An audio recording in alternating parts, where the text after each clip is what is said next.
on here. That's great though, no sound, there's no evidence. I did have it on here. Nobody coming?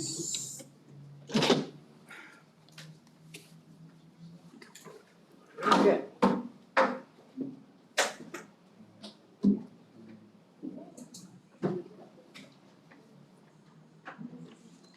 Hi, Kathy. Hey guys, Hey. Oh, you we're up here? We'll sit you at the front of the room. Okay. We have a little bit of business to attend to first, and then we'll get you all going, and then we'll head to the budget stuff. Okay, I'd like to call this meeting to order. Has everyone had the opportunity to review the minutes? Yes. Do I have a motion to approve the minutes? Second. For a second? Welcome. Hi. We're getting ready to approve the minutes. All in favor of approving the minutes? I think I'm in the wrong one. No, finance advisory? Oh, Yes, okay. because there's a comment on here that says we agreed to talk about planning, and I don't remember that at the last meeting. Because this thing's all cords When and we stuff. left, we agreed we were gonna talk budget, impact fees, and proportionate share. And all of a sudden that changed, so Can you see the agenda, everyone? so that's, We agreed on the first meeting to discuss planning. I wasn't here the last meeting. So that was, as far as I know, that was what we were going to do. Is that correct? Kelly? That was. And I would say, I'm not part of your group, but the two items are planning items. Yeah. So I don't know that there's I think it's a semantics issue. Yeah. Just, I mean, from a planner, those two items are definitely Yeah. what we do. Part of, not all of what we do, but definitely part of what we do. from a planning perspective, yes, not from a budget perspective, correct? What to the extent that the planners help put together. Yeah, to the extent that those are impacted by how the planning happens, yes. Okay, all right, got it, thanks. Okay. Aye. All in favor? Aye. Anyone opposed? You vote? Did you No. vote? Okay, all in favor. I didn't see online, I can't see it. Yeah.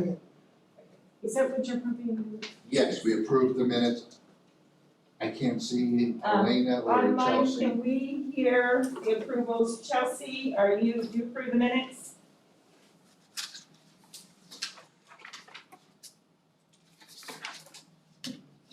Chelsea, you're muted. We can't hear you. Elena, can you approve the minutes? Elena, did you approve the minutes? I do approve the minutes. Thank you. Chelsea? Chelsea, can you try one more time? We couldn't hear you. Or raise your hand if you approve Or the you can minutes? raise your hand. You approve. Well, yes. Thank you, Chelsea. And we have somebody on the iPad that we can't identify. Are you a member?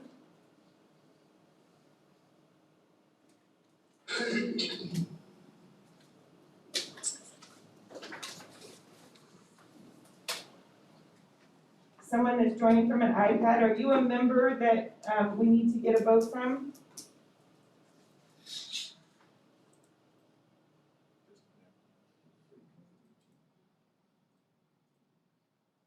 Maybe not. Okay, I'm guessing that's a member of the public? I'm guessing. Or are we it's treated as a member of the public?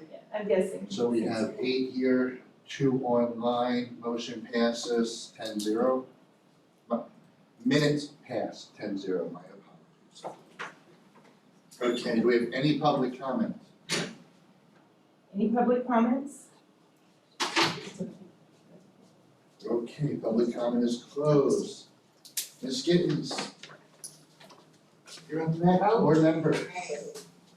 Let me get here.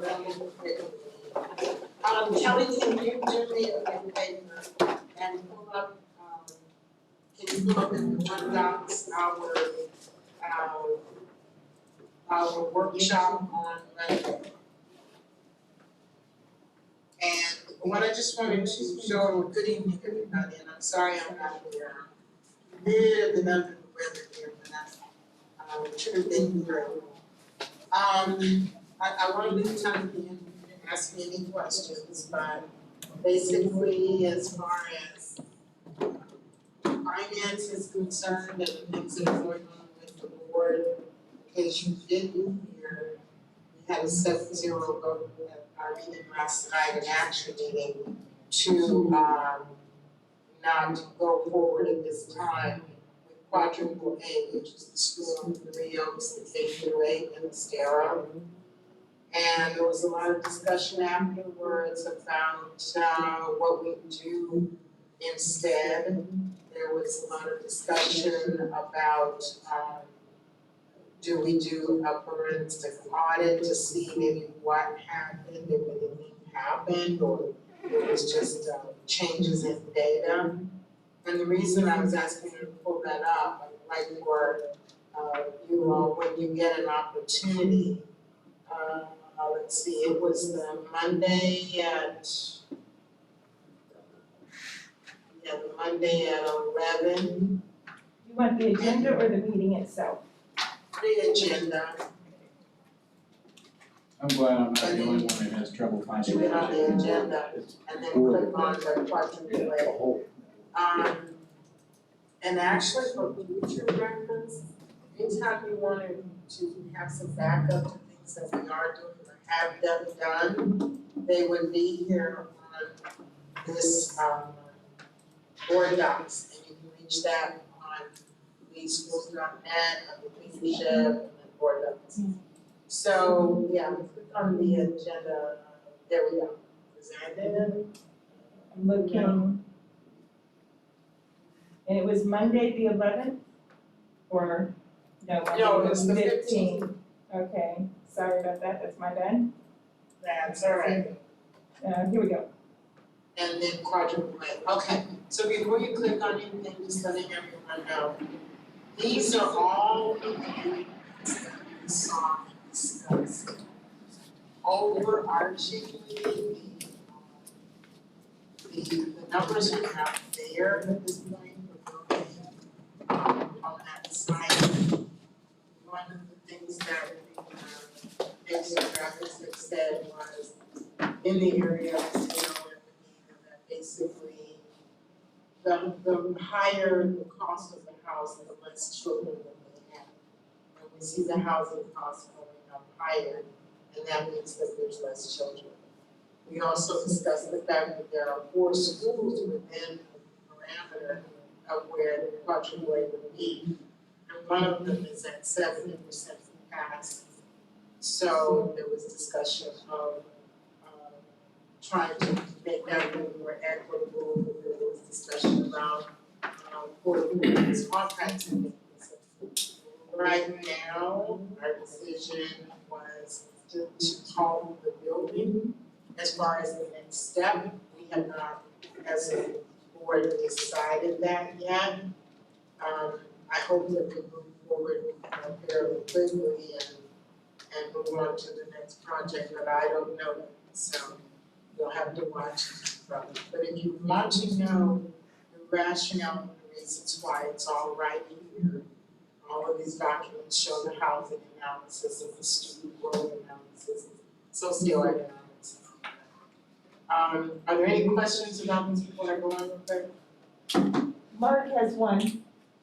Do we have the red dot chart that shows where all the students are in all the communities in Lee County? Cause I'm sorry, say that one more time.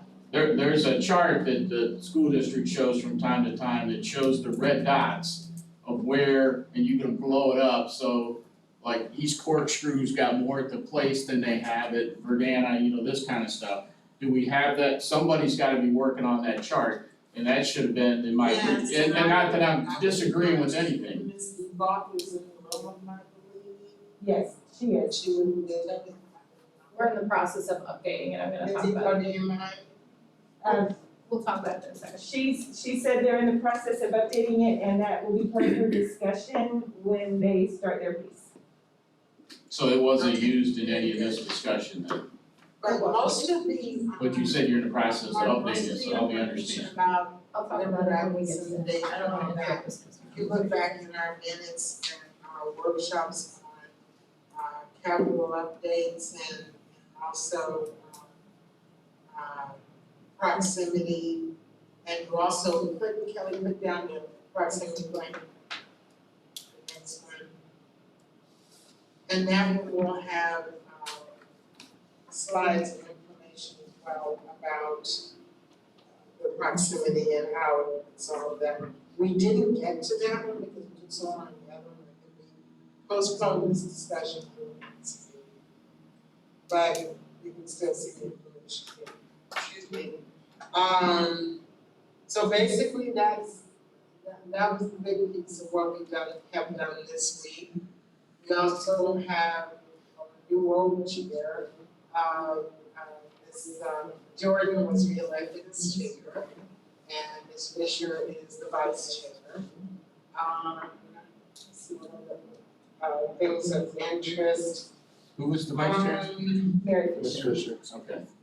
Mary Fisher, yes. So we are, gearing up to move along. Most of us are going to the First School Board Association semi-annual meeting in Tampa.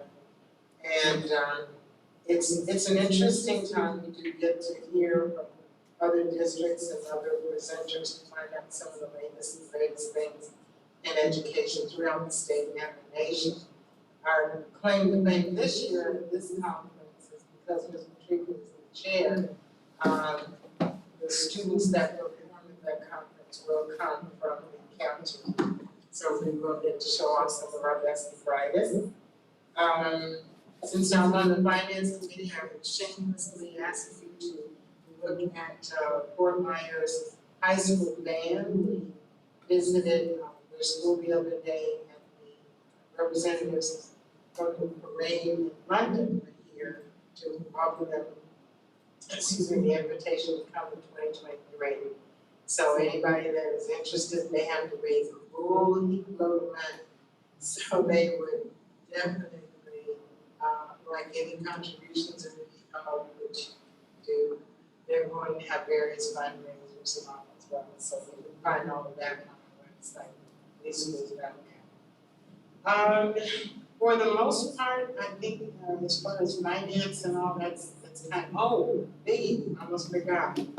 We are having our first audit meeting tomorrow, and Mr. John Newland is the district staff liaison, according to the policies and statute, the superintendent will be in attendance, and so will Dr. Westmore. Inspector, are you gonna be at that one too? No. Okay, all right, I'll be ready.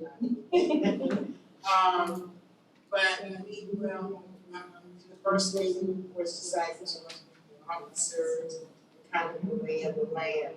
But there's a couple of items that are really high on our priority.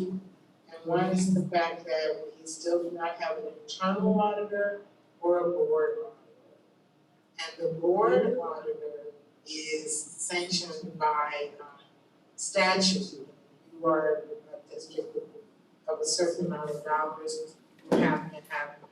So that should be one of our main priorities to get that, because right now we are out of finances. And also hiring the internal. And that's kind of the financing piece. But if anyone has any questions, please feel free. You can also email me. Okay, whenever SG, if you need any answers to questions, feel free to contact. Thank you. At this time, we have to turn it over to the planning presentation. So the first thing I'll ask is, on that information, we did include, and so the dots represent a child that lives somewhere.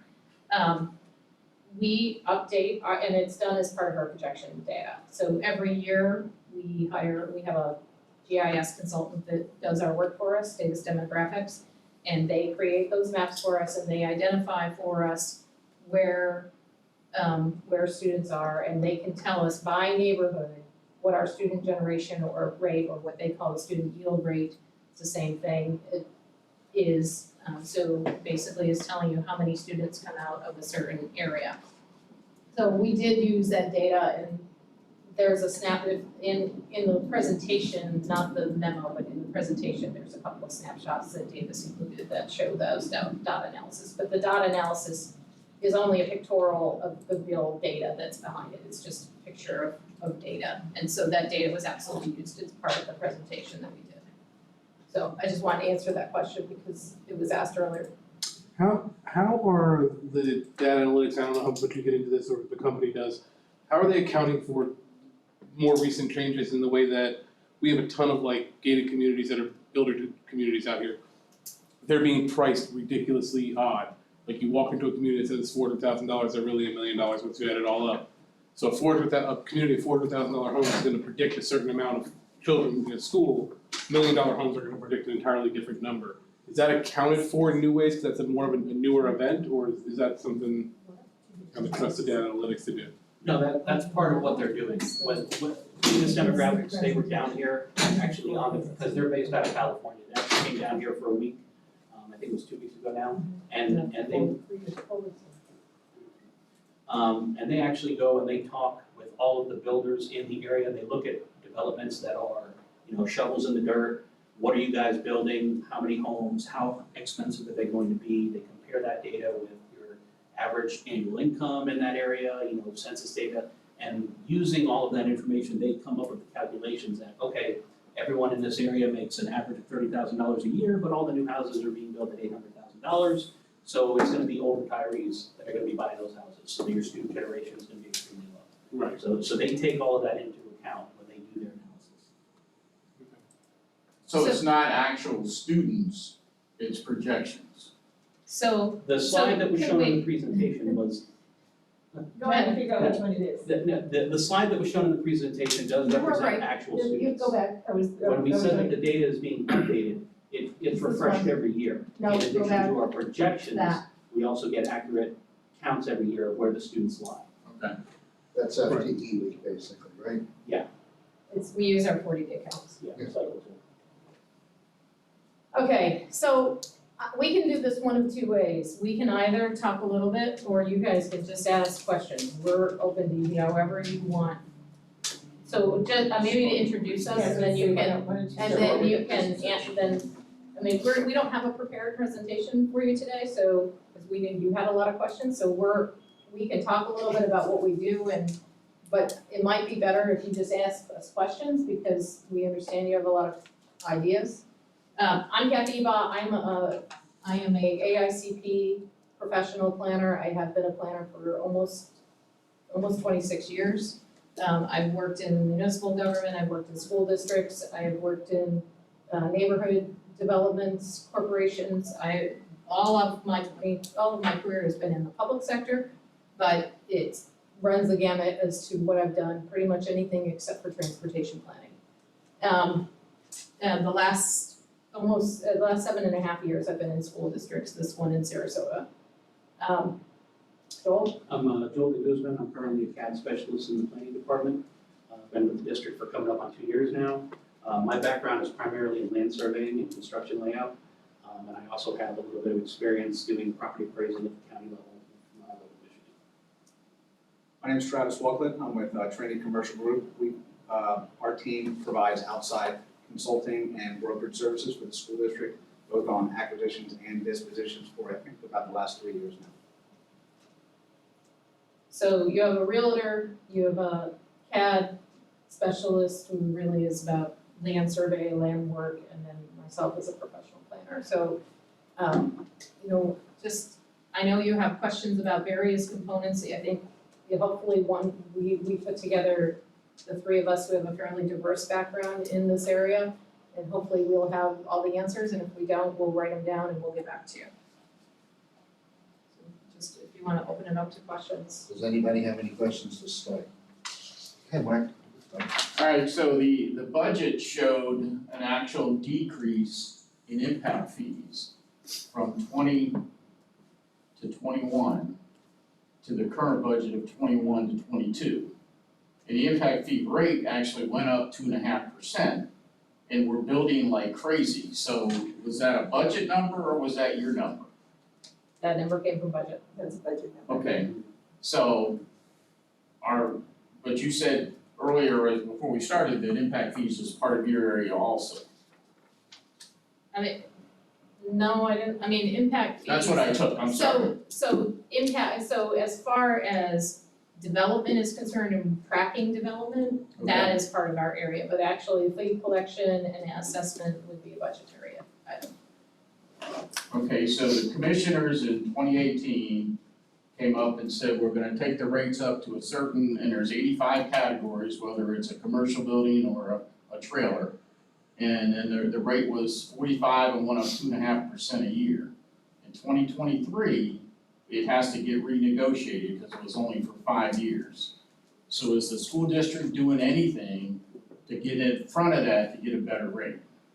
And if that's a planning or a budget or whatever question, to me, that's something we as a financial advisory committee ought to be saying to the board, hey, it's time to start talking, we've got almost right about a year left with the holidays. So, Please.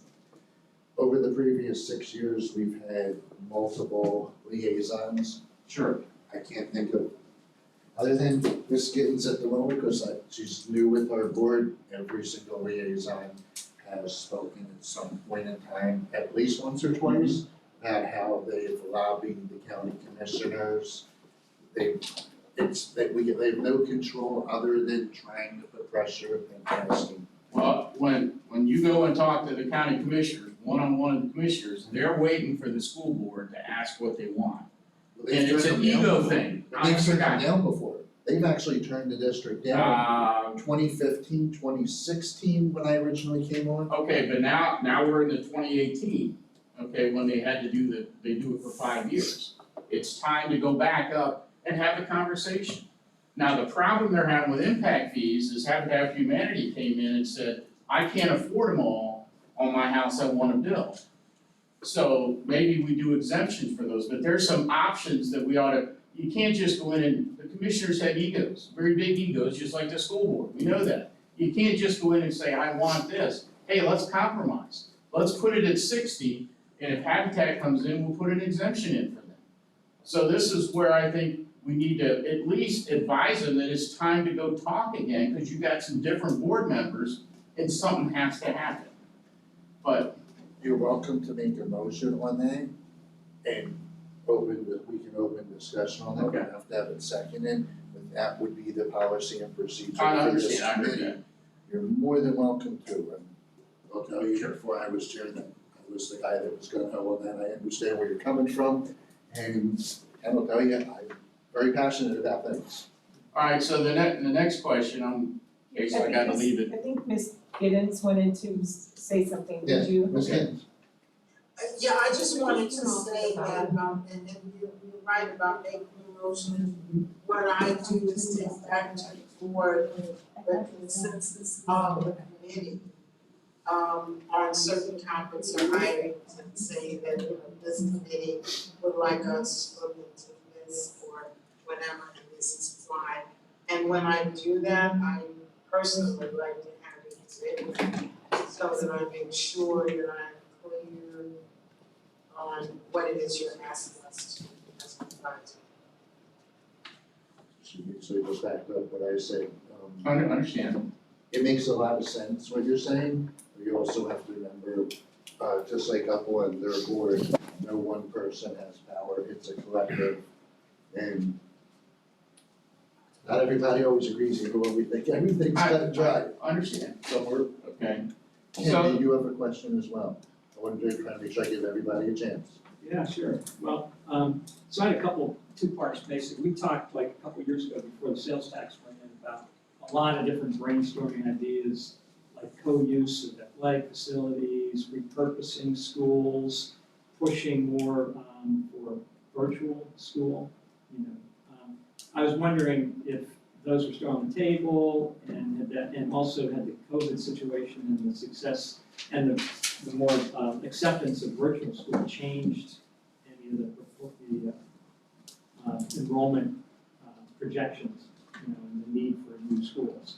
So we are strictly bricks and mortar, and I think I've told you that before, that we don't get involved in the discussions about what kind of schools or what Yeah, so I kind of wonder if that avenue, reduced the need for. that's an pushing more. academics, Yeah. that's an academics question, not necessarily for us.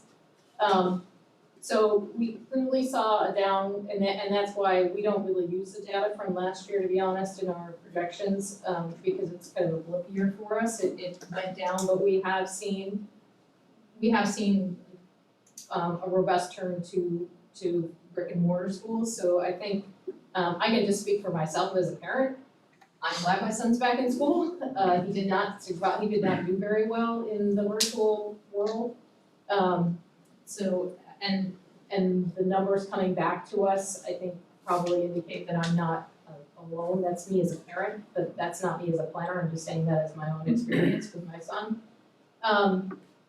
So that aside, how, in terms of the shared use, we are currently working on updating our shared use agreements with our partners. And we definitely look for opportunities at all areas to do shared use and to share the facilities. It only makes sense for us to do that, and it saves resources for both sides of the table. It's public dollars that are used for public facilities of all sorts, so we definitely look for opportunities. Even Travis knows that when we are looking for property, we actively try to find sites that are in the place that we know there's a need, not only for ourselves, but for our partners. You wanna touch on that at all, Travis? Yeah, I mean, that's correct. I mean, a lot of the stuff we bought was, adjacent to schools that we already have, so we could add on to schools versus building a brand new school. Can I chime in to build off of what Kim Yeah. said? A while back, I wanna say 2018, we discussed K through 8 schools, is that about the right time? Yeah. You had probably just mentioned adding on, and that's what popped in my head. Fort Myers Academy in New York, perfect example of a successful K through 8 school. As, rather than build other schools, would that be beneficial of the success they have done? I know other schools have not had that success with the K through 8, as well as Fort Myers Academy Arts, but boy, they've proven it year in and year out, at least for the last 7 years that I've followed it. Yeah, and I So- can- okay, go ahead. Go ahead. Well, I was gonna say, Kathy could talk about it, but we specifically now have a prototype that's a K-8, from the get-go. Instead of just taking, an elementary school or middle school and retrofitting it, there's a specific K through 8 prototype that we have. Because that seemed real beneficial. When I was over there, my kids were out of there for years. I still follow what's going on there, and very impressive what they've been able to handle, and kids stay together all the way through, and while I see the benefits of jumping from an elementary to a middle school, that's pretty nice keeping it all under one roof. Yeah, I mean, there's definitely, and Kelly and I remember that we had this discussion last year at this committee. And Kelly will say that there, and rightfully so, there are some budget constraints when you look at a K-8 model, because a lot of expenses in the middle school level is on the specialist programs that you don't need as robustly at the elementary level, and if you reduce the number of student stations at the middle school level, therefore your cost per student might go up on the operational side. But there are, from the planning side, there are a lot of benefits to K-8s. Parents really like the model. It allows us to, especially in areas where you don't need a saturation of either one school or the other school type, it allows you to provide those resources to a more diverse population. So I think and Travis is right, we now have quadruple A, while it did not, the numbers had changed and the market had changed significantly in Estero. We went from homes that were selling in the 200s to selling now homes that start in the 400s and go, to $700,000, $800,000, just not producing the number of kids that we had originally been seeing out of the corkscrew corridor. While it's still growing in a robust way, it's just not yielding the number of students. We do now have a K-8 model, and so if we were to pursue a K-8 school, we have a prototype now that we can employ to develop that school. And in the right places, it makes absolute sense. It also needs generally a smaller footprint of land for a school. So it just depends. I mean, There are considerations on both sides of the table that have to be evaluated, and it's really about what the local needs of that area are to determine whether or not the benefits or the challenges outweigh. Is that fair? Academically, if the perfect K-8, if you were to talk to your instructional people, would be that you have the same size grade level go every year. So you're moving the kids year to year to year. However, when that works great till you get to middle school, and the offerings are so great at the middle school that there's a lot of resources that have to be thrown in there for a smaller number of students. So the way to make it work operationally is that your middle school needs to be the larger portion, which means you're pulling kids in that weren't in the elementary portion, which kind of defeats the purpose, but it's the only way that it makes it operationally work in order to budget, effectively for that. So, and those are the problems that we run into when we're looking at that K-8 model. So. But it's just, it I would depends. just chime in and say real quickly, one of our discussion points on Monday was the monies that have already been expended for quadruple. And one of those was the planning and the layout for the K-8. And the question was asked if it can be used in another location, and the answer was yes, we can do that. So it's not, that's gone for naught.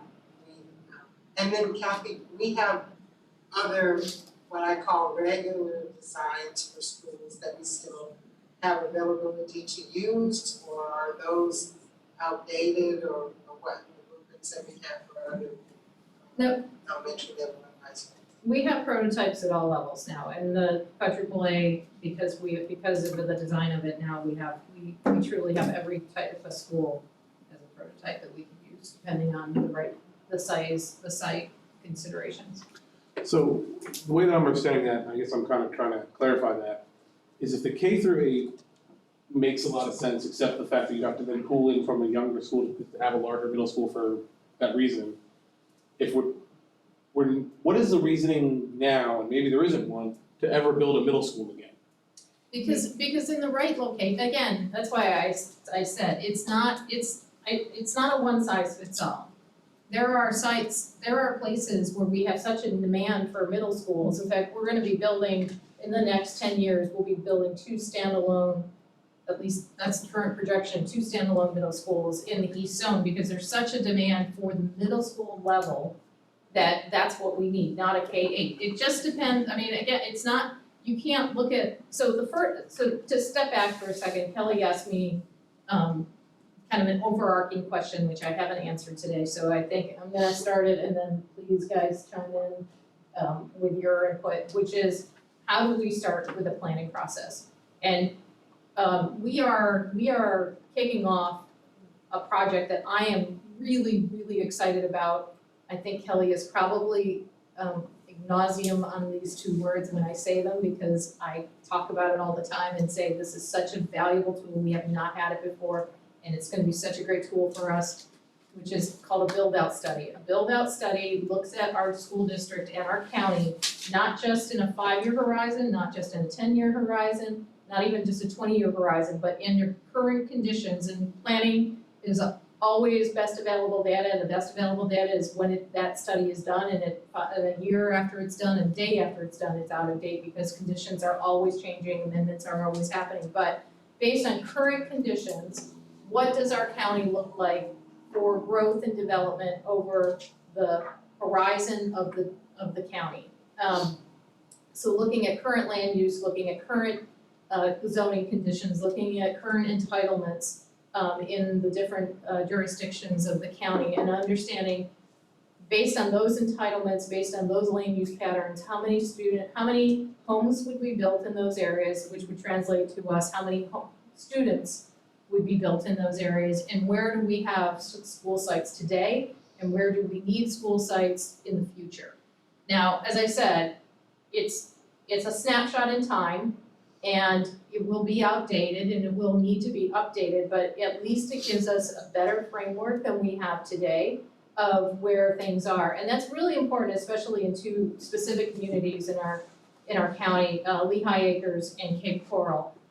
Because those two communities are vested. And what vested means for those of you who don't know, and if you do know, I'm sorry for being redundant, but what a vested community is, Travis, you know what, I'm gonna let you describe a vested community, because I don't wanna do all the talking here. To make it easy, back in the 50s and 60s, they used to put ads up in, northern magazines, hey, own a piece of Florida.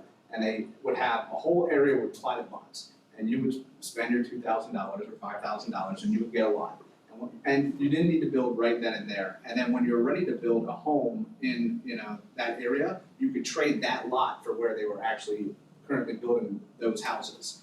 Cape Coral is a community like that, and Lehigh's a community like that. When they did this, all they were thinking about was making money, not actually creating great towns. So if you look at Lehigh Acres, you have all these lots, but there's not a lot of big collections of, hey, we're gonna have our schools over here and, all of our commercial over here, and making it a nice, community that you wanna live in. But it's kind of what we're stuck with now, because we have all these owners, especially in Cape Coral and Lehigh, that, they're all quarter-acre lots for the most part, and to assemble them takes a lot of time. And a lot of people don't even know have these lots, because some family members had passed away and, just get tax deed sales and all those sorts of things. So it just makes it difficult. Well, and then the state legislature in the 80s made it even more difficult, because while in those two communities, you could look at a zoning map and you could see a commercial area, or you could see a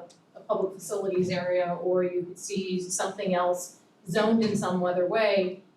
The zoning code in a vested platted lots community is an overlay. That means it sits on top of an underlying entitlement, and that underlying entitlement is the plat. So the platted lots, these quarter-acre, half-acre lots that exist, and Lehigh and Cape Coral are where most of them are in this county, although there are other areas of the county that have these platted lots. So that plat, not the zoning code, remains controlling. So if I want to build a commercial property, I can do so. I can voluntarily adhere to the zoning code, and I don't have to go through a rezoning of the property, but I don't have to. I have a right to build that lot at a quarter acre or a half acre lot. I used to be a planner for Lee County, and I did a lot of work out in Lehigh as a community planner. We would have monthly meetings out at the library, and I would always start the meeting by asking people to close their eyes and imagine anywhere in Lehigh that there's big open pieces of land, and say, imagine there's a house on every piece of land that's out there, because that's what exists in terms of land. You have to assume that every one of those is going to be developed as a house, because they have a right to go, they don't go through zoning, they don't go through comp plans, they go right to the zoning code, right to the permitting calendar and say, let me build a house. And they have every right and entitlement to do so. So it makes our jobs really hard, because like Travis said, now we have to go and identify who all these property owners are. We have to, what we call land assemblage. We have to assemble those lots. And the reason this is important for our build-out study is it helps us understand how many of these thousands of acres of lots and thousands, and I think that right now, is it about 80,000 unbuilt? It's about 80, in Lehigh Acres, there's about 80,000 unbuilt. Don't hold me to that number because it's off my head, but I think it's around 80,000 unbuilt platted lots. So imagine that all 80,000 of those get built, and you apply our current student generation rate, it'll tell us how many schools we need, and that will help us determine how many pieces of land we need to buy in Lehigh. And every day we don't buy that land, it becomes more difficult, because imagine that I need a 20-acre lot, like I need 25 acres to build an elementary school, so I need a piece of land that's this big, and I've got someone who's built their home right in the middle of it. So it's a huge, personally, I've told people I think that it's the biggest puzzle in planning, and if you can't tell, I get excited about that challenge, because I think it's really cool, but you call me a little deranged on that, I don't know, but I think the platted lots question is really interesting. But But it's really important for us to get ahead of this. So that's what we're doing right now. We are working with our demographer, Davis Demographics, to do a build-out study for us to help us understand where we need land, when we need land, and how soon we'll need that land. That is part of our planning process, but on an everyday level, how we determine our where we need schools, every year, we do an update of our student poverty projections. Because every year, our projections are different, and they're always based on best available data. And that includes market information, how expensive our homes, where our homes being built. It's based on the cost of homes, it's based on current student yields, it's based on like our proud new dad as of Monday. Travis, people are having families. This baby came on his birthday, what an awesome birthday present. All of those things go into our annual evaluation of our student generation rates and our student projections. And every year we update them because conditions change every year. They're also based on the number of students, then we can use that, and Joel works with Davis to look at Joel is our space expert. He knows all things space about schools. So if you wanna know anything about space about a school, Joel is your person. And he works with Davis to say, okay, based on these projections, this is where our current capacities are. This tells us how many students we have currently in those zones and where we're gonna need schools immediately. So the build-out study is gonna tell us long-term. Joel works with Davis on the immediate term, the current year, and then the 5 and 10-year plans to make sure that those reflect the best available data we have today about where our schools are. Last year only makes our world more complicated because it was like I said, it was a blip year. Everything was a little bit skewed. It didn't really give us great data. So we just kind of, we don't look at last year, and we're not the only district that doesn't look at last year. Most school districts aren't looking at last year, so you compare 19 to today, usually you would look at every annual. And then we work with our budget team and say, okay, this is what we're projecting, and they tell us this is what we can afford. And the two come together and they come up with our 5 and our 10-year plan. And again, we update plan every year, and we make changes to our plans, even to the point where we have a school that's in the 5-year plan, it's projected to be there. The data when it was put in was that it belonged there. But then you get to the point where, okay, before we start putting a shovel in the ground, let's make sure that this school is really needed. And that's just part of the planning process. I had a boss who used to tell me planners are those kind of people that when they look at a snow globe and everything is nice and settled, they want to pick it up and shake it around and see how things fall out. And that's because we recognize that things are always changing, and we always have to evaluate what that change is. So it's not that we want to see the change, we just want to understand how is the change affecting us, so we make the best decision today based on today's data, even if yesterday's data had us going in a different direction. We're always looking to course correct. We're always looking to make sure that the decisions that we're making aren't being affected by new information that's more up to date, that's more correct. Because, it's like you're planning for a trip, and when you start, you're like out here, but the more close you get to that trip, the more fine-tuned it becomes, the more you know something is definite. And that's why we're constantly evaluating, we're constantly looking at information, we're constantly updating our maps. We always use, and this is just because you need a snapshot in time, because student enrollment, as Kelly tells me all the time, changes every day too.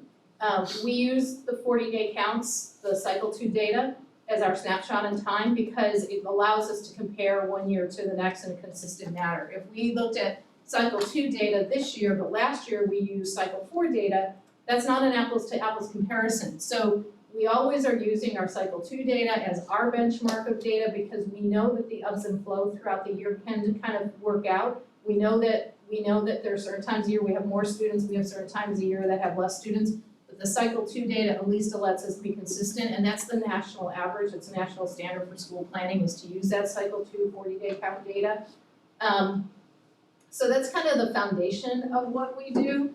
We also track concurrency, which means that we get we get reports, when a developer is gonna be developing a developed piece of land anywhere in the county, we get that information and we track that data. It's not so much that we're tracking it for impact fees or that we're tracking it for other types of developer contributions, because honestly, the state, and Travis can talk to this more than I can, because it's really more of a real estate issue, but the state has taken a lot of our abilities to do kind of that work away from us, but what concurrency does for me as a planner, it gives me information. It allows me to share with Joel where we are getting the new developments, where things are changing. So, for example, River Road is the name road north of the river. Yeah, North River Road. So North River Road, when I was a community planner working for the county, that was very rural and most of the lands along it were rural. Well,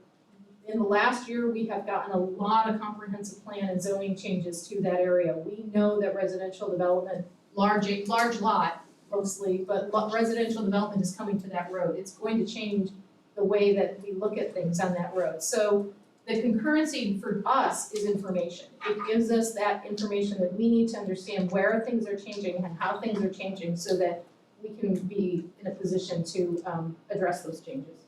So at a high level, that's what planning does. We also work with our intergovernmental partners, like was asked about earlier. We work with our facility partners to recognize where there's facility changes that need to happen. We work with our local schools. We do any types of permitting that needs to happen at a site planning level. We work with that. So we do a lot of stuff, but I think the stuff you're concerned about is like we are actively tracking, monitoring, and understanding where growth and development is going to happen so that we know where schools need to happen. Did I summarize that pretty well, guys? Okay. Do you have anything to contribute? I would just add, I think one of the questions we had gotten, specifically why I'm here, is why we haven't had some of the developers just give us land for free. And that, goes back to, it's also the impact fees, so of the impact fees on a single family house. And Kelly, I just sent you at the beginning the impact fees, if you wanted to pull it up, it should be in your email. But on, right now, impact fees are about $3,000 per single family loan, so that directly go to the schools. So on 1,000 single family residents, that's $3 million. For example, we just bought 183 acres for just under $3 million off of State Road 82, where the new Alico Road extension will be. One of the big things with developers is, they don't have a ton of excess land. That 184 acres that we bought, only 100 of it is developable because we have wetlands on it, and then we'll also have water management that we need to take care of. Developers deal with all this as well, and it's a long time frame. From the time they put something under contract, they have to go through, spend, we call it soft cost. They'll spend money on rezoning the property, engineering fees, attorney fees, architectural, site planning, all that kind of stuff is before they even close on the property. And it could be a potentially 5-year process. We've had discussions with a lot of developers, specifically when they were going along Corkscrew Road, but it's hard for them to get excited about giving away free land if they had any to begin with, when they could potentially do, a 30-acre site could be a new Publix anchored shopping center. Do they have an option to do land as a replacement for an impact fee? Set a value of it and say, okay, so these 1,000 homes is $3 million. We're gonna assess these 115 acres that you need at $3 million and basically trade it out? The problem is, that we have to get the okay from both the school board and the county, and that's a big political football. It's just uncertainty that developers just don't want to go down that route. The county does that with roads. The big developers out east Corkscrew kicked in $7 to $10 million for Corkscrew Road as their proportionate share in addition to the impact fees. So my question is when your people are signing off on a development order that we have the capacity in the schools, isn't that the time to go in and ask for proportionate share? So proportionate share at the school level is really hard, because concurrency used to be, when it was first initiated with the state, it was a required component of your comprehensive plan. And under the Scott administration, it changed from being required to optional. So it is no longer, it no longer is a requirement, and so a lot of school districts are reticent to push the envelope too hard on that because it is such concurrency is such a valuable planning tool for us, that we don't wanna push the envelope because we don't wanna lose concurrency as a planning tool. So there is some talk that concurrency will come back as if school concurrency will come back as a required element, and if it did, that would give us new teeth to play. But right now, we have, is nebulous the right word? We just don't have really strong footing in terms of state statute when it comes to But it's in the county statutes that we can ask for proportionate share. It's just not an easy thing for us to I do. understand, it's not easy, but it can be done, okay. So is So there, one example I can tell you of a current project that we have, that we got is, we got an option to buy, and this is easier for us to get, is we can ask for, we know, and I think when we have our build out study, this is gonna really help us with this understanding. Is as we're evaluating a project, that we know, say it's on River Ranch Road, North River Road. There's a development that's coming in, we've identified that that's a growing corridor, we're gonna need land, we don't have land up there, and we haven't been able to identify where we would be able to get land. That we would go to the table and say, as part of your development, we want an option to buy a piece of your land and we want it in this area, and set aside, and include that as part of your development process. We did that with a project on Buckingham, with GL Homes, right? Yep. We did that with a project on Buckingham with GL Homes, and we have an option to buy 13 acres of their project. That would be a good spot with us, because it's close to another piece of land that we own. So what we can do is that kind of, we wanna become a part of your development process, we know that your area is a place we wanna buy a piece of land, and will you include that as part of your development process as you're moving forward, so that we know that that piece of land will be set aside for us at the time we need to pursue it.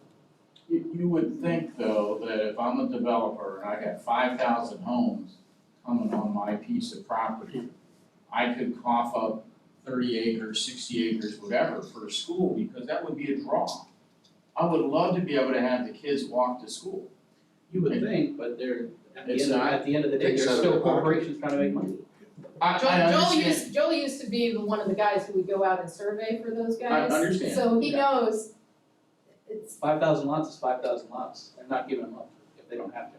Alright, so how many acres does it take for each of the school types? Do you have that somewhere? yeah, it's, go ahead if you wanna. 25 for an elementary school, 35 to 40 for a middle school, 65 for a high school. And I do have the K to 8, but I've lost it, I think it about was 45. 45 for a K It's to 45. 8. And we've not built a new tech center in a while, and we were actually having that discussion a little bit earlier about how much property There's a needed. bunch of other things. depends on what's Yeah, going on, I was just so. looking for those. Yeah. Alright, so but we've got other property throughout the county that's not necessarily in the right spot. And that's what the build, again, this is one of the reasons I'm so excited about this build out study, because a lot of the questions we get asked are going to have to be answered by this build out study for us. Not that it's gonna, like I said, it's going to have to be updated, we're gonna have to understand that we can't just do it and then never revisit it. But it's a lot easier to revisit it than it is to create it the first time. And we will be able to understand where those lands are, because we have right now, as of just a couple weeks ago, right? Made a decision that we're not going to sell any land right now, because we don't know what we don't know. We don't know what we don't know yet. With And the 1,200 build- students a year, yeah. And the build out study is gonna help us understand that. So we don't know which pieces of land we don't need.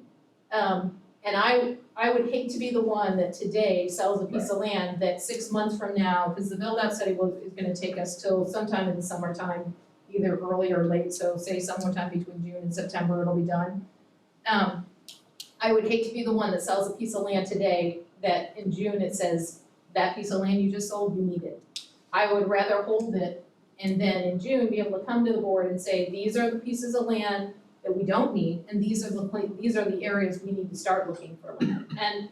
And it may mean that we're gonna have to put more money in our immediate land purchase, because, as we often tell ourselves, as soon as a piece of property is something other than school, it's not about to become a school. So we need to get ahead of this development curve. We have to get ahead of where we need land. We need to start identifying in Cape Coral and Lehigh, where do we want property? So that we understand how can we start getting ahead of and looking for ways to assemble lots. I know Ms. Gittens has often told us, I want schools inside Lehigh. The challenge of getting that is the land assemblage. So we agree that we would rather have schools inside Lehigh, inside Cape Coral than outside. It's just a lot easier for us to acquire land that sits on the edges of those communities, because the land assemblage doesn't have to happen. When was the last one of these studies done? I don't know that one has ever been done here. But aren't we, instead of trading, are we trying to trade them with other developers? What was it? Instead of selling them, why don't we just We've looked at continue trading. the process of trading more, which has been, I know it's been discussed before, but instead of even considering the thought of selling, we have large parcels, why wouldn't we just try to trade? Eventually, we would find, sooner, Yeah, well, hopefully. part of the reason is the school kind of went on a buying spree about '05. And a lot of the basis in the properties, we spent a lot of Really good money, time to do that. specifically, Tice, we have 118 acres, they spent over $13 million in that property. Yeah, so that's the kind of thing. What, from Tice a- Elementary? What's that? Tice Elementary? Yeah, like, I think Manatee's there as well. No, So- it's not a Tice, it's on the, Manatee and Ocam. Yeah, Manatee. Say, because we have valuable land, I mean, I'm watching it up in the Gator Circle community, I've been to Cape Coral planning, and I've had them draw up the maps, because I was on the charter school board and I was looking for them at the same time, and the district does have land, some's not optimal for us to build a school, but, where we would need it, trading it somewhere else really may be beneficial. and again, we are gonna hold all of those discussions until the build-out study is done, and then we'll have better information. Right now, we're gonna put a hold on, not necessarily buying land, because we know that there's some areas that we wanna start buying, and we're looking in those areas, but selling, we're not gonna be selling until we get the study done. What's the timeline for the study? Is that it's gonna be complete sometime in the late spring or to the end of summer, sometime June to September. So, am I on? Yes, you're on. Okay, I had someone asking me today, do we buy land and then decide what it's for, or do we figure what something is for and then buy it on? So we do both, to be honest. Sometimes we buy a piece of land because we know it's an area that we have a need for a school of some type. And sometimes we buy a piece of land because we know we need that kind of school in that location. It really depends. It really depends on the timing of the size of the site, and what's around it. So so the answer is both. So we're on a buying spree right now that we're on a growth spree, but like we bought, like you say, we're on a buying spree in '05, which was probably with rear view mirror going on, probably one of the worst times to ever be doing that. Because we're on a growth spree, again, so we go on a buying spree, we're gonna look at this 10 years from now and go, well, we were also on a buying spree in 2021, like, can we get ahead of this problem when we're not on growth? Like, it sounds like the no schools, I'm not trying to sum it up, but it sounds like the no school concurrency, the buying in '05, and the fact that we've never done a land study in the county that's grown from 300,000 to 800,000 in the last 20 years, 30 years, whatever it is, it's just a mind-bogglingly poor planning. So how are we changing that? Like, So first of you all, weren't I here, wanna no, I tell know you that. that I don't know that we've ever done one before. We haven't done one in a long time. But I've only been here for 2.5 years. Right. So it is possible one was done. I should say, one has not been done in my tenure. Right, and I get that, so what do we So- do to change that going forward, is I guess, the only thing we can do.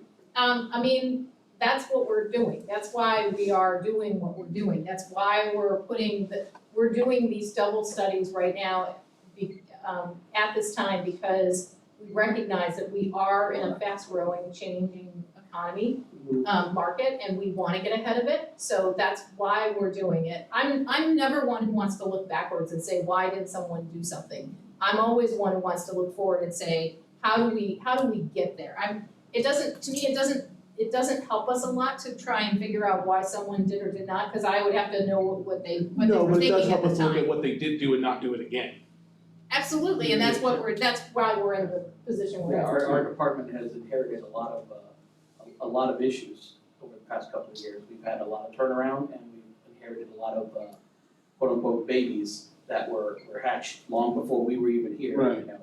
And we are having to deal with, you know, fixing those problems or mixing ideas and moving forward. Right. So, yeah, I mean, I agree with you. It is mind-boggling that, you know, a build-out study hasn't been done for the district before. Again, we don't even know if we can, you know, If it's done, it 5 years doesn't ago, matter. 10 years ago, we don't know who was in the planning department. So we don't know, maybe they did do a build-out study and they had it in a binder sitting on their desk and, you know, never looked at it after the first year. Right, We have no idea. if they did it doesn't matter because they didn't do anything with the data useful, so Exactly. that would be worse, then we spend money on a data that's not I'm useful. not gonna say that either, because that could be why in 2005 they bought the land they did. I'm sure that there was a strategy in 2005 for buying land. So I don't think it's fair for us to go backwards and say they did things wrong. They did things with the best available data they have. You asked what we're doing. And so we're trying to do, this is what we're doing based on our experience. The people that we have in our planning department have a variety of experiences in this area. We have someone who worked at a state department of planning. We have someone who's been very, very knowledgeable about how we do things as a district in many different facets. So we have a very diverse we've got myself who's got a strict planning background. I mean, that's my accreditation. You've got Joel, whose background is in development. So, and then we hire people like TCG, we hire people like Davis Demographics who have those experiences in very niche areas that we know we need to augment ourselves. So I'm excited about where we're headed, and I think they made the best decisions they had based on the available data they had at the time. I think it's really hard when you're in a growth market. You asked if we would be buying land. So you have two choices. If you sit back and wait for the market to crash, I mean, in 2005, I remember 2005 and nobody thought in 2008 the market would crash. So I think in 2005, they were looking at this growth that is happening and they thought, we need to get ahead of this. So they went out and bought a bunch of land. I think we're gonna be in the same position where we're gonna decide in the right places that we're gonna buy land. And then 10 years from now, someone's gonna go, what were they thinking back in 2021 and 2022? They bought all this land and 2 years from now, the market crashed. I mean, unfortunately, my crystal ball is only as good as the data that's in it today. And it gets really, I mean, like, who could have imagined, I'll use an example from a completely, I'm gonna use that. So Marjorie Stoneman Douglas changed school planning in the safety and security way, in a major way. I was working in a different school district at the time. We had our CIP, our capital improvement plan completed. We were done. We had already walked it through the board. We were ready to get it adopted and approved and start moving forward with it. We had done all that work in February. February 14th, Marjorie Stoneman Douglas happens.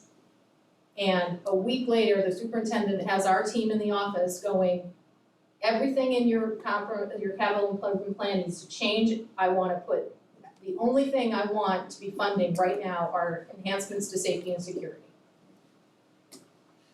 Things can happen that quickly. 2 years later, I'm working here at Lee County School District, and you have COVID.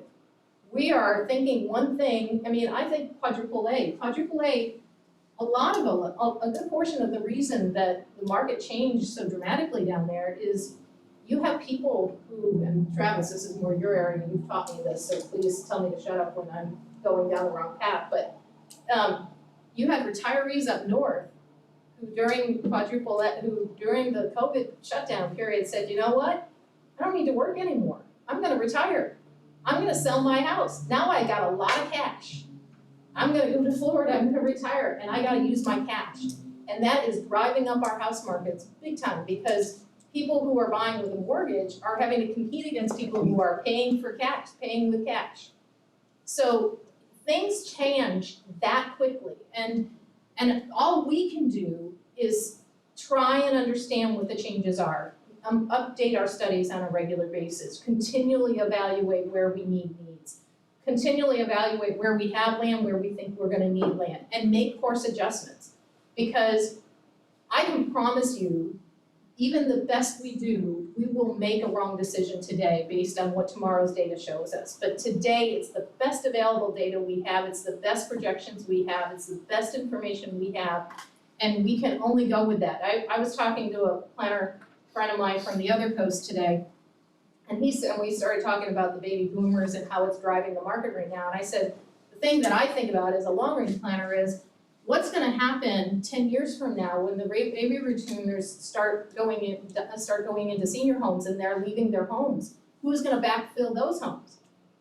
They might be full of kids, and we're not building in those areas that right now don't have kids because they're full of seniors. But maybe tomorrow's generation, maybe the next time those houses sell, they're full of kids. We don't know. Those are things we always have to evaluate. So this might be more of a question for TCG then, because what are we saying now as far as that goes? You know, my instinct on it, and maybe I'm wrong, maybe I'm the dumbest person in the room here, it's always possible, that we are at a high level of, you said 2005, we never looked at 2008 and said there would be a drop off. Are we believing right now that we're at a high level of real estate, that we're getting near a watershed mark? Because I think that seems to be common sense in a lot of ways. I don't think so. There's a new home building market that's 14 to 18 months out.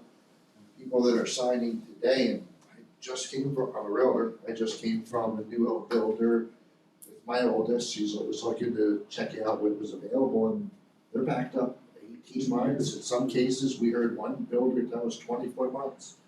Now, at that point, they don't even know what the cost of materials are because they're ever changing, given the price has come down.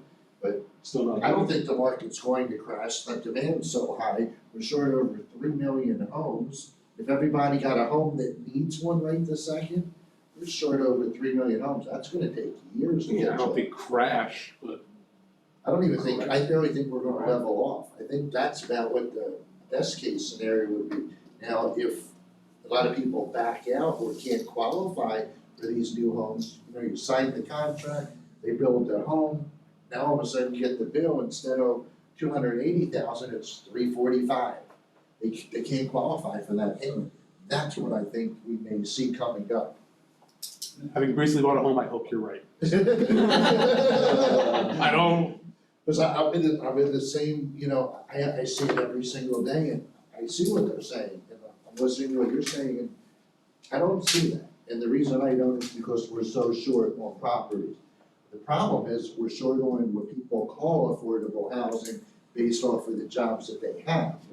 Now, that's a great discussion I'd love to have at some point. But I know that's not what we're here for. Affordable housing, each city, including the district, it appears, is now tapping into that to some extent. I've heard the district's even looking at providing housing, or they've looked into it. We've looked into it, but it's been, Seems like a And horrible school scenario. districts. Because where School it does cross the line is that teachers have to live somewhere. Yes. Yeah. That's where these things all come together. We can have one heck of an argument over what each one of us believes is affordable housing. Right.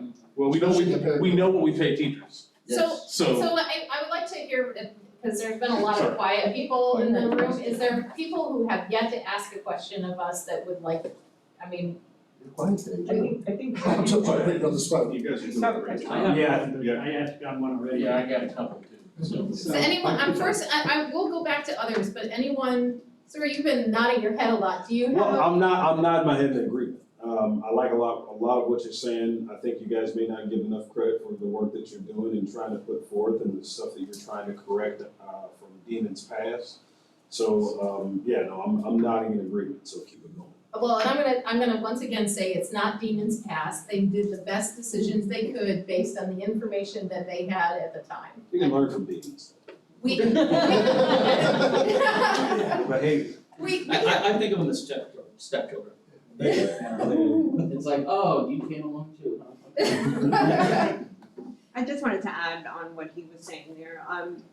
I see the trend, I'm a real estate person, so the thing I see now happening is that everybody's rushing to sell their homes because they're selling it for so much more. And what they don't foresee is that if you sell for a lot, you're gonna have to buy for a lot. And sometimes even if you buy for a little less, you're gonna get so much less of a home and then you're unhappy, then you wanna leave. And so it's just like that vicious circle that's happening, and that I see is gonna be a problem. And the school district's going through the same thing. Well, and I think one thing that I've heard from realtors, and clearly there's some of you in the room, so I'm a dumb planner, you guys can correct me if I'm wrong, but what I have heard from realtors is that what's driving the market and what makes today different than 2008 is the driving factor is the baby boomer generation that we do eventually would retire is retiring now and they have cash versus 2008 where it was a bubble, it was a mortgage problem. It's not the mortgage market that's driving this economy right now, it's retirees with cash. Sure, the loans are much better. I mean, 2,000 people move into Florida every day from these states. California, Yeah. New York. Yeah. And it's funny because a lot of the states are the ones that have the high taxation and more regulations. People are, my phone rings so many times a day going, can you get me something down in Florida where I don't have to pay state income tax? Where I can do this, I don't have a death tax. That was the best one. I had a client this morning talking to me about the death tax in New Jersey. I had someone talking to me the other day about New York on how, their $1 million home there, they could sell it, they could buy something for cash and live off the rest of it for the rest of their lives. And It's then not a they also mortgage don't have problem. they don't have to shovel, last time I checked, they don't have to shovel sand. Yeah. It's So- great. Yeah, I mean, it's, So I have a question, I do actually, now thinking about it. So when you guys are considering the demographic makeup of Lehigh, of East Fort Myers, of portions of Cape Coral, and he kind of mentioned the affordable housing thing. What kind of impact, inversely or transversely does it have on your budget for those types of communities? Does that make sense? Does it change? Yeah, it does and it doesn't. Okay. We don't look at demographic when we determine school budgets. So school budgets are actually set in large part by the state, believe it or not. I often tell people that when it comes to school planning, you gotta go to Tallahassee on almost every question. You wanna build a number of how many student stations you wanna build, you go ask Tallahassee. When you don't wanna determine how much a school's gonna cost, you ask Tallahassee, because we have a maximum cost, we have a price per student station that we have to pay, and we can't exceed that number. So, for example, I know we're not building anymore, but we recently went through the planning effort in Estero, and Estero wanted to know why we couldn't do things that met their design code. And we said, because if we do those things, we will exceed our maximum student station cost. And they went and did their own homework and came back and said, you guys are right, their state tells you exactly, you can't exceed so much cost per student station. And so, And that doesn't change per, okay. and it see. doesn't even Okay. change per county. Our cost per student station is the same as Glades County, is the same as Miami-Dade, is the same as Orlando, or as Orange County. We all have the same cost per student station.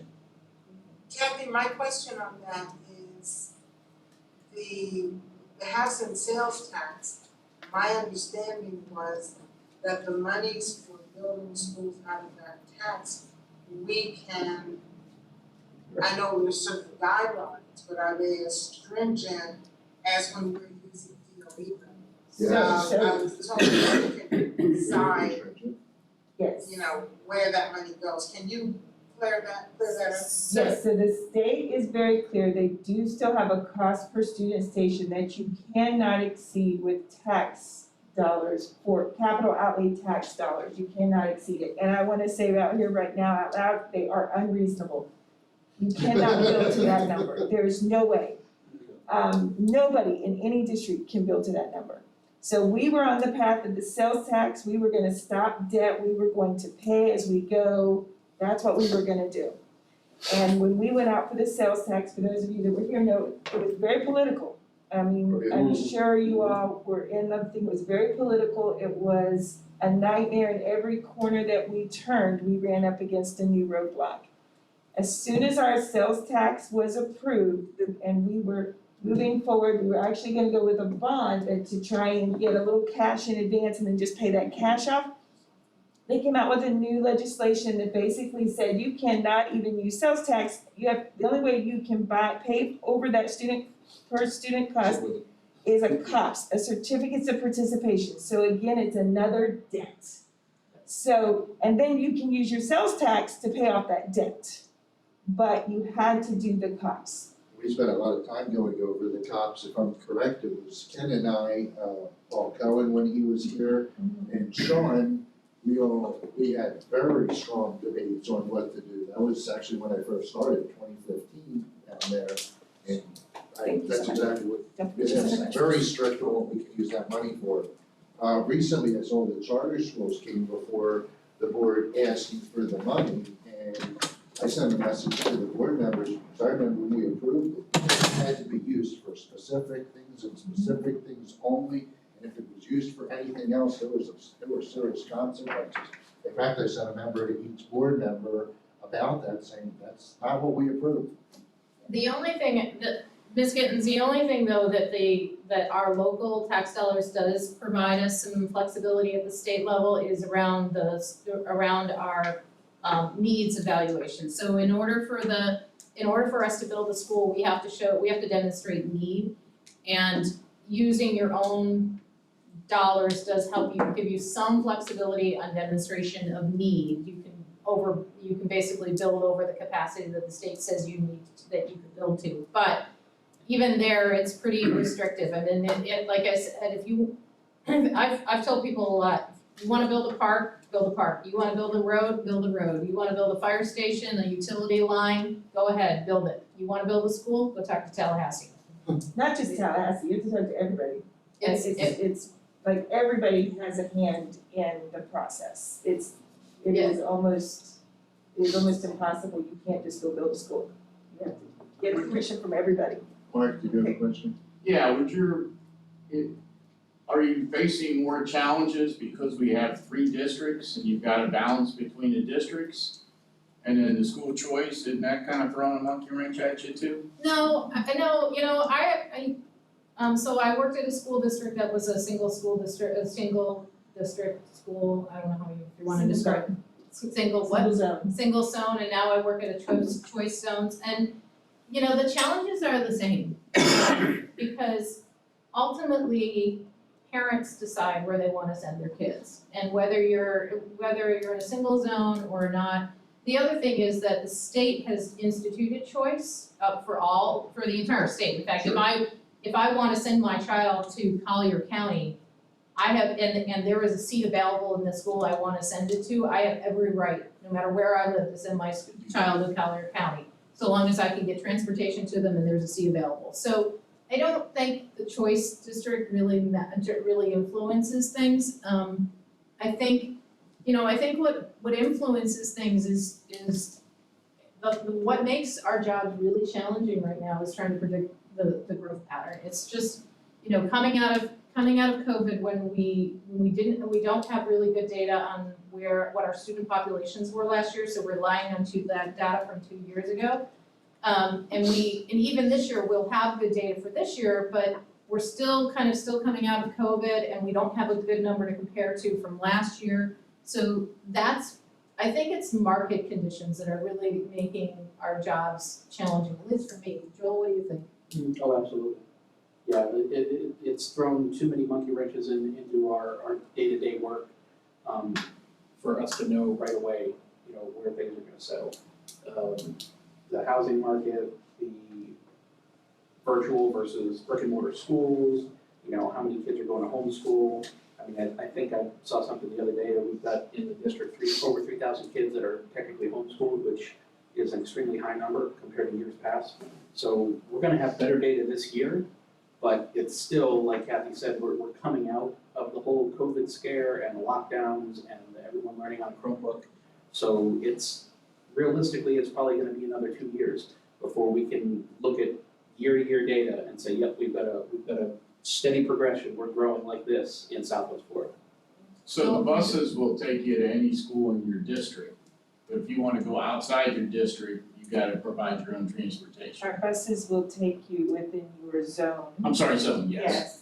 But if you're going, if you make a choice to take your child to Collier County, that's your. Well, say somebody from Estero likes something in Cape Coral, They need to. then they could do that, but they ought to transport. Yes. And if there's It's a actually seat a big available. problem, but when we bring in transportation at some point this year, you'll see Oh, there's that's a benefit, nightmare. there's positives and negatives. Correct. And we've beaten our head against the wall with that so many times. I think we finally have at least a director this year. Yay. Well, I Okay, so we have wasn't, somebody to talk to. yeah, I We did wasn't in last year. favor of school choice till I saw the ethnic diversity in the schools. I've been in Bonita and East Lee, Dunbar, Estero, Three Oaks, you know, I've been in a few, and it's surprising. I expected Estero to be a little more, you know, white, yes, I'm sorry. One And- demographic, Yeah, and it's not, you know, and East Lee was more diverse than I thought, even Dunbar, so it's just, I totally believe now in school choice. It makes the right thing to do. If you want culinary, you go here, if you want that, you go there, so.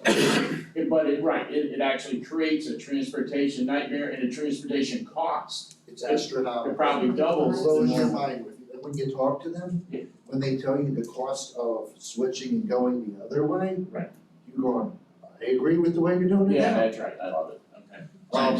and back to planning questions, because I know I just peered over Joel's shoulder, is there other, yes? Yeah, question, what kind of flexibility can you build into building a school?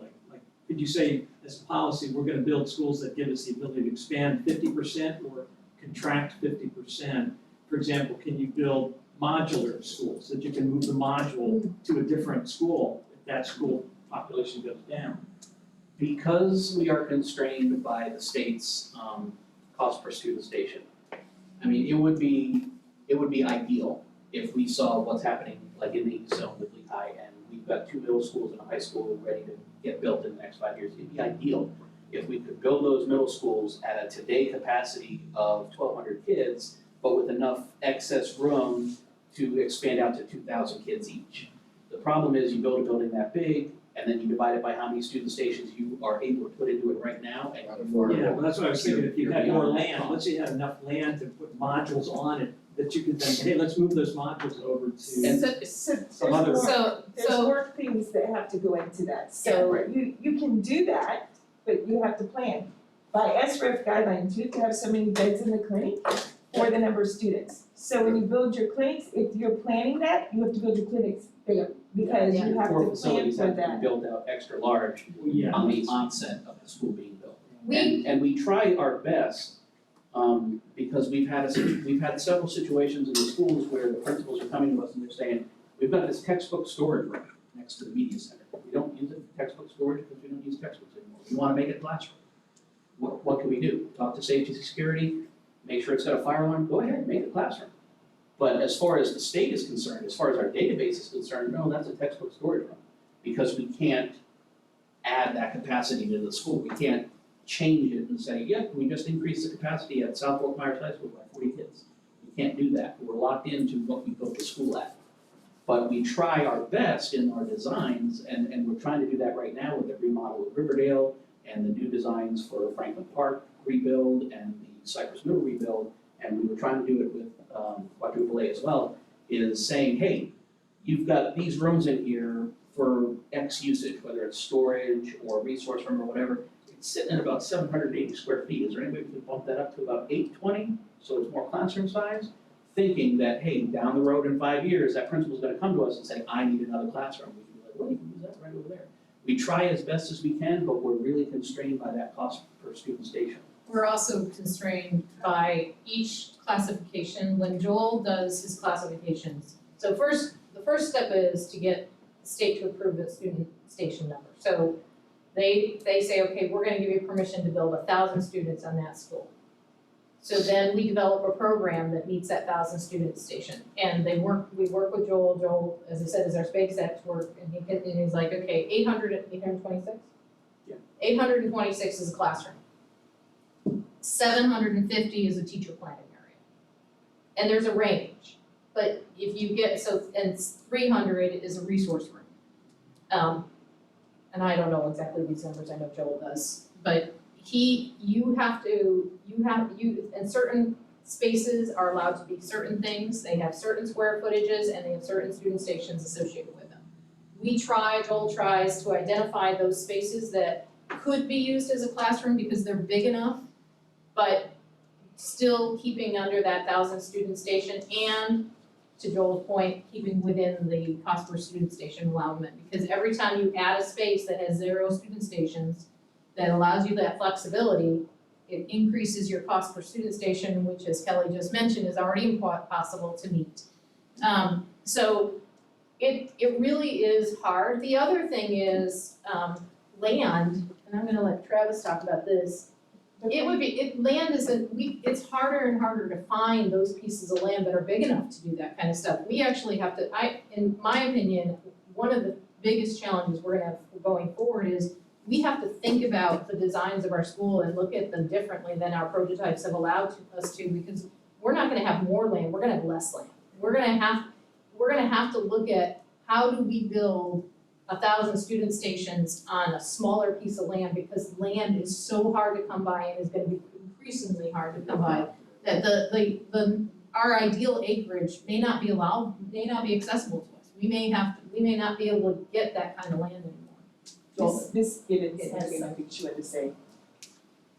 Yes, Yes, I'm yes. sorry to interrupt. I have to go to I got double booked by some reason, and I have to leave right now, 5:30 to go to another meeting, but I think this was one of the best advisory meetings I've ever been to, for relevance and knowledge, and I will make sure that, we put it out there and advertise, and if people are interested in really knowing how all of this works, to just watch and listen to the questions and answers. And thank you all that presented. And the last thing I would like to ask is if there are any specific items or questions that you would like me to take back to the board as the liaison, let me know. I've taken some notes and things that were brought up. And but I wanna make sure that I reflect more thoughts as a committee when I go back. So even though I'm not on, Kelly will, I'm sure, get that to me, and I will watch the rest of it at a later time. So is there anything finally before I sign off? Anyone? Thank you, Ms. Gibbons. Okay, thank you all Can I so have one much. hold on. Happy and One second, guys, Claire. thank you so much. She can go, Yes. that's okay. Oh, that's okay, Mark just wanted to say something else, but Okay, he said thank you're you. okay to go to your meeting, so. Yeah, All right, thank you guys, Thank and you. I appreciate you all, and thank So- you for your time. Bye-bye. as we talk portables for a minute, the way I understand it, and I need some help with this, we're always gonna have portables.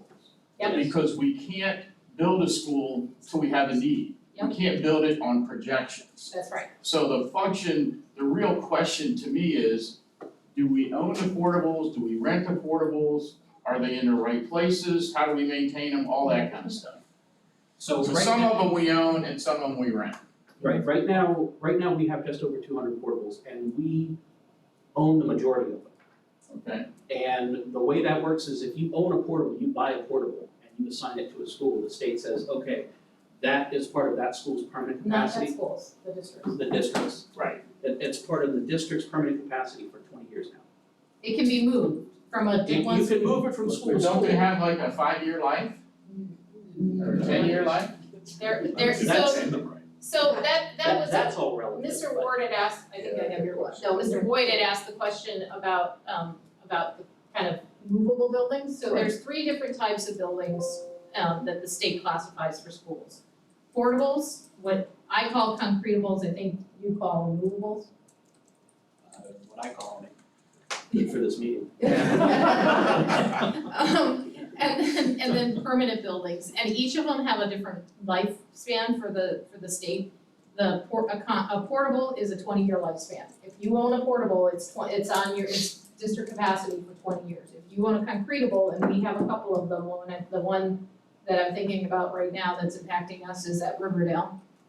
They have a 30-year lifespan, and a permanent building has a 50-year lifespan. And what the lifespan means is that you, as a district, are liable to those student stations up till those bare minimums. We have to do what we call a Castaldi report. For those of you who've been around, you may have heard us talk about Castaldis in past meetings. A Castaldi report is basically an evaluation of cost to maintain a facility versus the cost to replace it. And one of the basic underlying immediate cutoffs for the state is, does the facility you're asking us to Castaldi, does it meet the lifespan that it has? So if it's a portable and you're asking us to Castaldi it, it has to be 20 years. If it's a concretable, it has to be 30 years. If it's a permanent building, it has to be 50 years at minimum. And then it also has to be what they define an unsatisfactory student condition. So it can still be older than that period if it's not, and it meets the satisfactory student condition, you can still maintain to keep it. My answer on whether you buy or rent is it's really expensive to rent, right, Joel? Yes, well, I mean, it's expensive either way. But it's more expensive to rent. It's more expensive to rent, however, you know, the upside to renting is that if we build up 2 new middle schools in the East Zone and we decide, all right, we don't need 14 portables, we can pull the plug and send them back and say, we don't need those portables and cut our losses. Whereas if we build schools in a zone and we determine that we don't need 14 portables, but we still own them for another 14 years, well, where are they gonna go? So I actually believe in owning, in having a balance between them. Because especially we're a growing county, so having some that you own because of the cost factor is cheaper to own them. But that's my personal opinion. I mean, and that's why we have a capital committee and we all talk about different perspectives and our different things of it. The one nice thing about owning portables is that, so as Joel mentioned, a bunch of our portables are about to what we call age out, which means they're over their 20-year lifespan, we can take them off our rolls. And so long as they maintain that satisfactory condition, we can continue to use them. So then once 20 years hits, we maintain them in good condition or we do what we need to do to upgrade them, now they can become free space for us. They're like a rented portable in that they don't count against our overall student station count. So it helps your need grow. Yes, Okay. but it helps your need grow without, and as soon as I'm done with it, I don't have to count it. Right. So if I have some portables like we have that we own, you invest in them, you put the maintenance money into them, you bring them up to good condition, you can keep them. And they don't hurt you. So long as they meet that satisfactory condition. All right, so in the plan, you're gonna start mapping it out, you're already supposed to. I know I said one more, but, so in this plan, you're gonna identify That's what, every building, how old it is, all that kind of stuff, right? Well, the build out study, not necessarily, but I mean, that's another phase of our information that Joel has actually been working on. We know a lot of that information already, it's just about feeding it into the. Because it appears to me that we have some nearly brand new buildings with portables, and we have some very old buildings with portables. Yep. And so the idea of the East Zone's got more portables, but the East Zone might also have newer buildings. Well, the East Zone, the reason the East Zone, so all of the portables that are in the East Zone 10 years ago, they were bought for the West Zone. Right. And they go where the growth is. Right, yeah, okay, so but that's the piece that I think as people were arguing the portables, you know, let's go, look how old Estero is, look how old Three Oaks, look how old Pine Woods, Benita Middle, you know, those are old schools. You know, 89, I mean, come on. And the air conditioning's a problem with those, so we're not comparing, as you said, we're not comparing apples to oranges. Well, when Joel looks at portables, he's blinder is where do we need kids? Right, okay, thanks.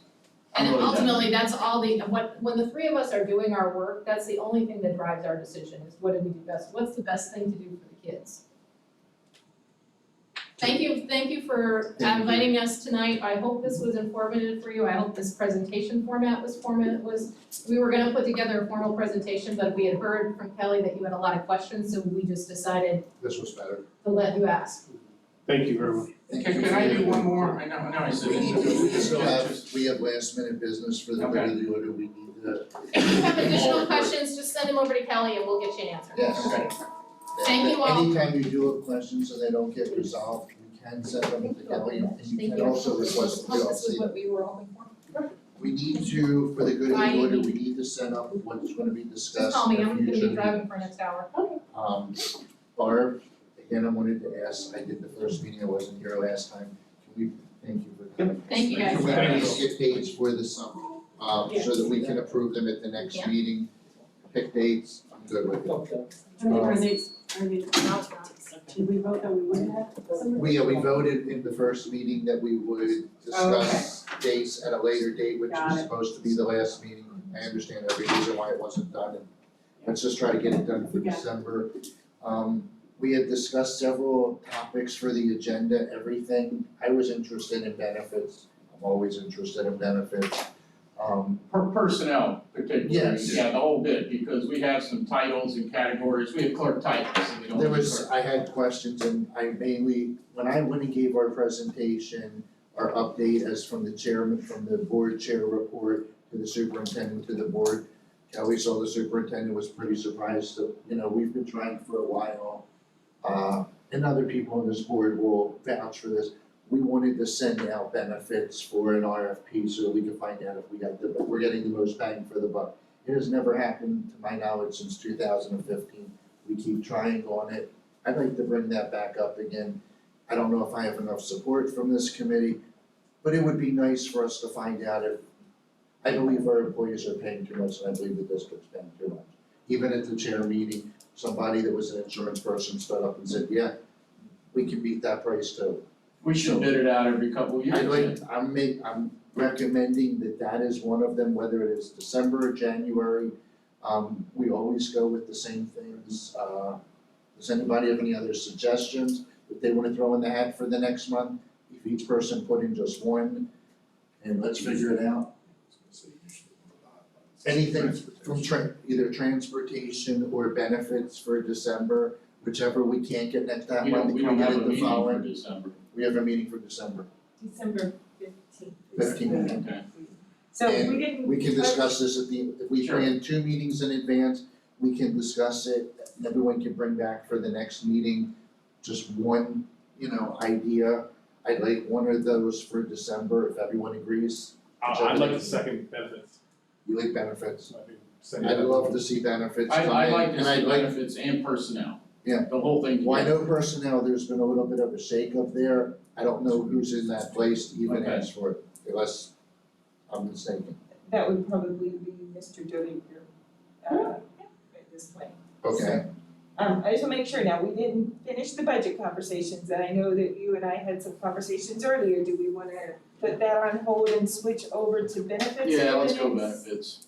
and I I'd just wanna like make to, sure. I'd also, this is my personal opinion, you guys can override me if you want. I'd like to invite the superintendent to that meeting because he showed interest in it and was interested in more information on it. So I think that as long as he's acting superintendent, I'd like to invite him again because he showed an interest in that particular topic. Does anybody have a problem with my request? I think it's a great idea. For January, I'd like to see maintenance and contracted maintenance, Can we do that for February, would February be? Yeah, that's fine. That way we can bring in transportation. Yeah, okay. Okay, and we'll Yeah. discuss at the next meeting, please put it on at the good of the order where we discuss more topics to try to fill them in. Okay, so I have December benefits, Yes, and you want to invite the superintendent, yes, January transportation, and February maintenance. yes. And we'll bring that up and we'll also bring up the summer meetings, because this committee has always met during the summer. The reason I came back and ran for chair again is because we got shut down in February, and I could not leave this committee that way. And that truly was my reason. I felt we needed, I steered us through it, I want to continue it at least through this year. Other than that, does anybody have anything else for the good of the order before the next meeting? I think the only comment I'll add in the context of benefits is if we're inviting Dr. Savage. Yes. We wanna make sure we've scripted it the way to get the important point on the table. You know, because benefits is a wide-ranging conversation. You can take it down this way, which isn't much interest to a lot of people. A lot of the teachers, I understand we have an older staff and we have a younger staff. From when I had a dog in this fight, and my wife was a school teacher, my wife has since resigned, so I don't have a dog in this fight no more. A lot of the younger teachers would complain that it would cost $500, $700 for a family of 3 and 4. We're talking health For the, insurance. and a lot of the benefits that they're paying for out of pocket, I understand that it's negotiated, but I also understand that we can bring those costs down if we send it out. And we've had this discussion multiple times and it's never happened. Do we know if they're even allowed to? What's that? Do we know if they're even allowed to? I know they're allowed to, we've Okay. had this discussion and it just keeps That getting makes- brushed aside. And I bring it up at every chair's meeting when I'm allowed, when I'm able to, when this committee brings it up. Yeah, there's no large corporation that doesn't price out benefits every couple of years. And I like Every to single help I wanna help all the employees, I'm not just talking to teachers, I truly believe we can save enough money that this would be very advantageous. If we bid it out and it doesn't, then it doesn't. But if we don't bid it out and we haven't all these years, because we ask the question every time, you guys have both been here with me. Well, they're self-insuring, Yeah. so it's bidding out the administrative piece of it, but there may be other more creative opportunities out there that they don't get an opportunity to look at, they don't bid it out. So we're just basically hoping that it's gonna be run by United Health or Aetna, or, you know. So, in preparation, because I usually try to give everyone a little bit of a heads up of what kind of things you're looking for so that they can come prepared. Do you want them to come with a presentation of some sort?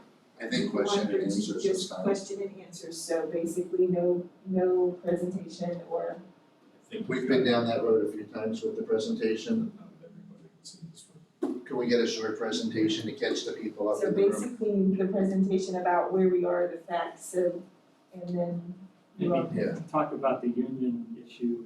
Because I know there's Salary. multiple factors, and there are, we hear it every That's why you time, need the presentation. but I do believe that we can help, I think we can help all the employees out. And I believe it's something that just keeps getting brushed aside, and it's very frustrating to me, because I know people that work in this building and that work in a lot of the schools and transportation, and I just think that we can do better, and I'm not talking spending more. We had a- Usually it's let's throw money at it, and that's not what I'm saying. But we had a recommendation out of here for them to do an RFP. Yes. But when We did. Several times. Was that approved or pushed forward, or what happened? so Very- it kept getting postponed due to COVID. Oh, so it's still on, okay, so it was never discussed. It's still on that radar and Okay. it, every once in a while it's mentioned again, I'd but. like to bring it back up. I'm sorry, like I said, I don't have a dog in this fight. Delay. Yeah, exactly, I wanna bring it back up and let's discuss it and. Are you talking about more than just health and medical and? And there's a lot of different budgeting and things, yeah, that we can Well- help, we can save the district money and we can save these employees money, which will help with employee retention. It's always been a problem. When Dr. Pruitt was here, that was her biggest thing was employee retention, and I always brought it up over and over again. Well, one of the questions I ask is, do you pay any kind of relocation, incentive? And that's a benefit to me. It's something that would be HR, that we would discuss that, but we can definitely bring that up with HR this year. Right, so. I'd love to bring in, I forget who you said it was. Mr. Chair. Yeah, but that's definitely this year, because I believe this committee is definitely a committee that can help save the district some money. And by saving money, just retention alone could be money.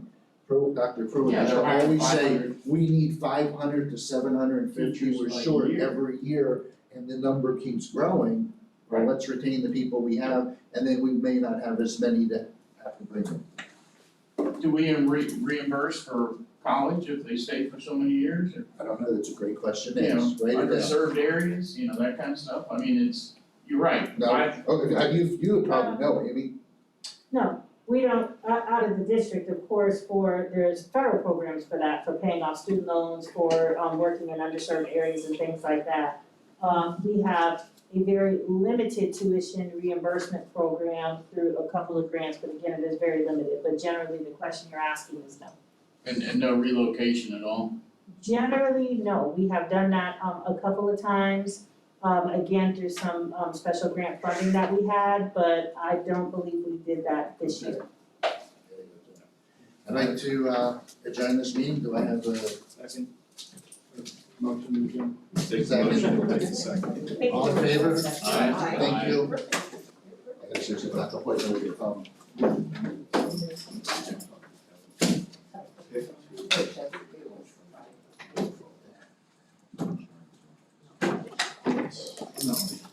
Can I go out this door? Yeah, you can. All right, thanks. Thank you all. All right, see ya, bye-bye. Yes. All right, thank you so much.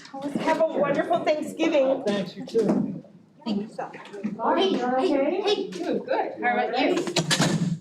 Mark, if you have extra questions that aren't answered, please email them to Kelly, and you can even answer